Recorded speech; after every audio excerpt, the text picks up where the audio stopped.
नमस्कार दोस्तों, स्वागत है मगन ट्यूटोरियल्स में। उम्मीद करता हूं सब लोग स्वस्थ होंगे, प्रसन्नचित होंगे, व्यस्त होंगे, ज़बरदस्त होंगे। दोस्तों आज एक बहुत ही महत्वपूर्ण टॉपिक पे हम लोग बातचीत करेंगे, जो है वाक्य के भेद या फिर वाक्यों के प्रकार। वाक्य कितने प्रकार के होते हैं और उसमें भी दोस्तों हम लोग स्पेशली रचना के आधार पर वाक्य कितने होते हैं, इनके बारे में जानेंगे। तो चलिए शुरू करते हैं। एक चीज़ से पहले मैं आपको बताना चाहूँगा कि दोस्तों परीक्षा की दृष्टि से ये काफ़ी महत्वपूर्ण है, इसलिए इस टॉपिक को आपका 10 मिनट समय लगेगा और 10 मिनट में यदि आप इस वीडियो को देख लेते हैं तो आपको ये सारी चीज़ें क्लियर हो जाएंगी। आगे मैं इन सब चीज़ों के बारे में बताऊंगा और आगे एक मैं आपको तरीका भी बताऊंगा दोस्तों, जिनको यदि आप फॉलो करते हैं तो इस प्रकार के वाक्यों को पहचानने में आपको कोई दिक्कत नहीं होगी। तो वीडियो पे बने रहिएगा, काफ़ी महत्वपूर्ण टॉपिक है। इसको शुरू करते हैं। रचना के आधार पे वाक्यों के भेद कितने होते हैं, जैसा कि यहाँ पे मैंने लिखा हुआ है दोस्तों, रचना के आधार पे वाक्यों के कितने भेद हैं। तो वाक्यों के 3 भेद हैं रचना के आधार पे। पहले प्रकार के जो वाक्य होते हैं वो सरल वाक्य, दूसरे प्रकार के वाक्य होते हैं संयुक्त वाक्य, और तीसरा और आखिरी प्रकार का वाक्य होता है दोस्तों मिश्रित या फिर मिश्र वाक्य। ये 3 प्रकार के वाक्य होते हैं और जो प्रश्न परीक्षाओं में बनते हैं, चाहे वो यूपी सुपर टेट हो, यूपी राजस्व लेखपाल हो या फिर एसएससी, बैंक, रेलवे, प्रवक्ता भर्ती परीक्षा, ये तमाम परीक्षाएं हैं दोस्तों जिनमें इस तरह के प्रश्न पूछे जाते हैं, इस भाग से प्रश्न पूछे जाते हैं। आप मॉडल पेपर उठा के देख लीजिए, वहाँ पे ये सारी चीज़ें आपको मिल जाएंगी। तो सबसे पहले एक चीज़ मैं आपको बताना चाहूँगा कि यदि ये आखिरी दोनों वाक्यों के बारे में आपको समझना है तो पहले जो मैंने आपको लिखा है सरल वाक्य, वो आपको अच्छी प्रकार से समझना पड़ेगा। दोस्तों चीज़ें एक दूसरे से जुड़ी होती हैं। यदि आप सरल वाक्य समझ जाते हैं तो फिर मिश्र वाक्य भी या फिर संयुक्त वाक्य भी आपको अच्छी प्रकार से समझ में आ जाएगा। देखिए यहाँ मैंने लिखा है सरल वाक्य की क्या विशेषता होती है। एक उद्देश्य होता है, एक विधेय होता है और एक ही समापिका क्रिया होती है। इन तीनों पॉइंट्स पे आप लोग ध्यान दीजिएगा, ये पॉइंट्स दोस्तों महत्वपूर्ण है। देखिए एक उद्देश्य, जो सरल वाक्य होंगे उनमें एक ही उद्देश्य होगा। एक उदाहरण मैं लिख देता हूँ, यदि उदाहरण लिख के मैं उस पर बात करूँगा तो वो चीज़ ज़्यादा क्लियर होगी दोस्तों। जैसे राम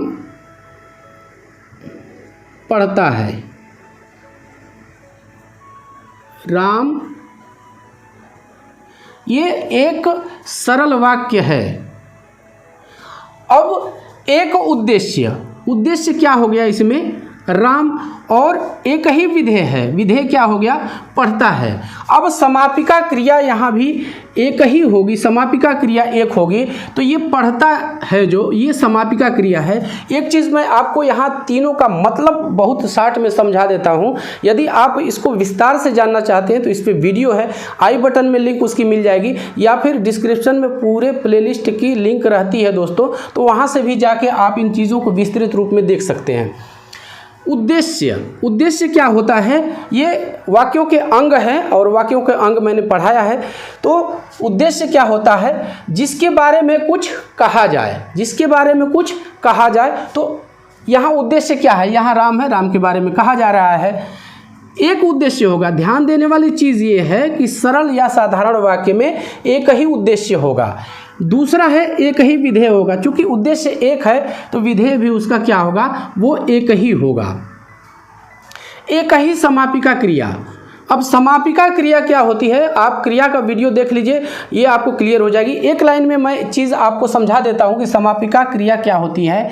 ऐसी क्रियाएं जिनसे वाक्य समाप्त हो जाते हैं, यानी ये वाक्यों के अंत में आती हैं और वाक्य इन्हीं क्रिया के संपूर्ण होने के बाद समाप्त हो जाता है। तो पढ़ता है यही समापिका क्रिया है, इससे वाक्य समाप्त हो गया। तो साधारण वाक्यों की सबसे मेन विशेषता है दोस्तों, वो ये है तीनों। इन तीनों को ध्यान रखिए। यदि आपसे इस तरह के प्रश्न पूछता है तो इन तीनों बिंदुओं के आधार पे आप वहाँ से साधारण वाक्यों को अलग कर लेंगे। अब जो दूसरे प्रकार का वाक्य है वो है संयुक्त वाक्य। अब ध्यान रखिएगा, जब दो साधारण वाक्य योजकों के द्वारा जुड़े होते हैं, यहाँ एक लाइन में लिख देता हूँ, यहाँ पे दो साधारण वाक्य ये योजकों से जुड़े होते हैं। योजक जैसा कि कंजंक्शंस आप जानते हैं, समुच्चय बोधक, ये योजकों से जुड़े होते हैं। योजकों से आप लोग समझ लीजिएगा, योजकों से, जैसे और, किंतु, परंतु, ये परंतु, ये इस तरह से जो होंगे शब्द योजक, ये इन्हीं से जुड़े होंगे। और वाक्य तो साधारण ही होगा। और एक चीज़ और भी आप लोग ध्यान में रख लीजिए कि जो दोनों वाक्य होंगे, या दो से अधिक भी हो सकते हैं, लेकिन वो स्वतंत्र होंगे और साधारण वाक्य होंगे, वो अपने आप में उनका मतलब होगा। जैसे यहाँ पे मैं एक आपको उदाहरण दे सकता हूँ,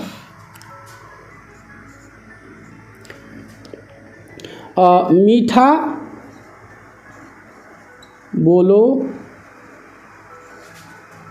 पर असत्य नहीं, असत्य नहीं। एक और उदाहरण आपको दे देता हूँ, राम एक डॉक्टर है और श्याम इंजीनियर,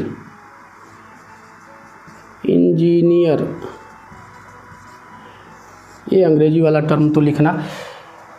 अब इन दोनों वाक्यों को देख लीजिए दोस्तों, ये दोनों वाक्य देखिए, यहाँ पे पर योजक का प्रयोग हुआ है, यहाँ पे और योजक का प्रयोग हुआ है। तो इन दोनों वाक्यों को देख लीजिए, ये वाक्य साधारण है लेकिन योजकों के द्वारा आपस में जुड़े हुए हैं। अब यहाँ पे जो तीसरा है, मिश्र या मिश्रित वाक्य भी कहीं कहीं लिखता है इसको। यहाँ पे एक चीज़ समझने वाली है, एक दो चीज़ें हैं, इसको आप ध्यान में रख लेंगे तो आपको इनको पहचानने में दिक्कत नहीं होगी। जैसे ये, इसमें एक प्रधान उपवाक्य होगा, इसमें एक प्रधान उपवाक्य होगा, और दूसरे प्रकार के जो उपवाक्य होंगे वो प्रधान उपवाक्य पे ही आश्रित होंगे। ये मिश्रित वाक्यों में मैं यहाँ पे पॉइंट्स लिख देता हूँ, एक प्रधान उपवाक्य होगा, उपवाक्य, एक प्रधान उपवाक्य होगा, और जो अन्य वाक्य होंगे वो आश्रित होंगे, आश्रित उपवाक्य। अब मैं उदाहरण देता हूं, आपको वो चीज़ समझ में आ जाएगी। एक उदाहरण देता हूं, मालिक ने कहा है कि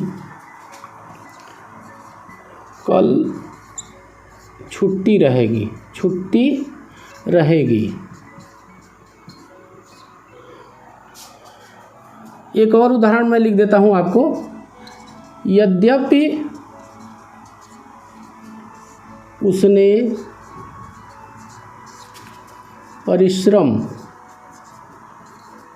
परिश्रम किया तथापि सफल न हो सका। इन दोनों वाक्यों को देख लीजिए दोस्तों, यहाँ पे कुछ चीज़ों को मैं मार्क करना चाहूँगा। ये कि और ये यद्यपि तथापि, इस पे आप ध्यान दीजिएगा। मालिक ने कहा है कि कल छुट्टी रहेगी। अब ये प्रधान वाक्य है, ये प्रधान वाक्य है, और ये जो दूसरा उपवाक्य है ये इसी पे आश्रित है दोस्तों। अब इस पे ध्यान दीजिए, यद्यपि उसने परिश्रम किया, ये प्रधान उपवाक्य है, और ये आखिरी वाला उस पे आश्रित है, तथापि सफल न हो सका। तो मिश्रित वाक्यों में क्या होगा, ध्यान देने वाली चीज़ यही है कि एक प्रधान उपवाक्य होगा, और जो और वाक्य होंगे या जो और उपवाक्य होंगे वो उसी पे आश्रित होंगे। जैसे इसमें क्या हो सकता है, इसमें इन शब्दों का कि, यद्यपि, तथापि, तो, जो, वह, ये इस तरह के शब्द इनको जोड़ेंगे आपस में, लेकिन एक चीज़ हमेशा रहेगी कि एक प्रधान उपवाक्य होगा। दूसरे शब्दों में इसको इस प्रकार से आप समझ सकते हैं कि यदि प्रधान उपवाक्य को हटा लिया जाए तो जो आश्रित होगा उस पर उसका कोई मतलब नहीं रह जाएगा। जैसे यहाँ पे कहा है, अब इसको अलग यदि किया जाए कि कल की छुट्टी रहेगी, कि कल की छुट्टी रहेगी, तो ये वाक्य जो है अपने आप में सार्थक नहीं कहा जाएगा, इसका कोई मतलब नहीं निकल सकता। तथापि सफल ना हो सका, इसका क्या मतलब निकलेगा? यदि इसको जब तक हम लोग यद्यपि उसने परिश्रम किया, इस वाक्य को या प्रधान वाक्य को जब तक इसके साथ नहीं मिलाएंगे तब तक इस उपवाक्य का कोई मतलब नहीं निकलेगा, यानी आश्रित उपवाक्य का कोई मतलब नहीं निकलेगा। तो मिश्रित वाक्य और संयुक्त वाक्य में मोटा अंतर यह है, आप समझ लीजिए। मैं आखिर में इसको आपको क्लियर कराता हूँ। जो यहाँ संयुक्त वाक्य होगा, संयुक्त वाक्य में जो दोनों वाक्य होंगे वो स्वतंत्र होंगे और ये जो है योजकों के द्वारा जुड़े होंगे। लेकिन मिश्र वाक्य में एक प्रधान उपवाक्य होगा और अन्य उस पर आश्रित उपवाक्य होंगे। प्रधान उपवाक्य को यदि अलग कर लिया जाए तो आश्रित उपवाक्यों का कोई सार्थक मतलब नहीं निकलेगा। तो आप समझ गए होंगे ये सरल, संयुक्त और मिश्र वाक्य। तो दोस्तों यही था आज की इस वीडियो में। उम्मीद करता हूँ कि आपको ये वीडियो पसंद आई होगी। एक चीज़ चलते चलते आपसे ज़रूर रिक्वेस्ट करूँगा कि आप मगन ट्यूटोरियल्स के परिवार को बड़ा करने में हमारी मदद कीजिए, और हम आपको विश्वास दिलाते हैं कि इसी प्रकार के बल्कि इससे भी महत्वपूर्ण कंटेंट आपको हम उपलब्ध कराते रहेंगे। हमारा एक दृढ़ निश्चय है, हमारी एक प्रतिज्ञा है, हमारा कमिटमेंट है कि बच्चों को हम प्रतियोगी परीक्षाओं की तैयारी अच्छी प्रकार से कराएंगे और कराते रहेंगे। तो दोस्तों बस इजाज़त दीजिए, नमस्कार।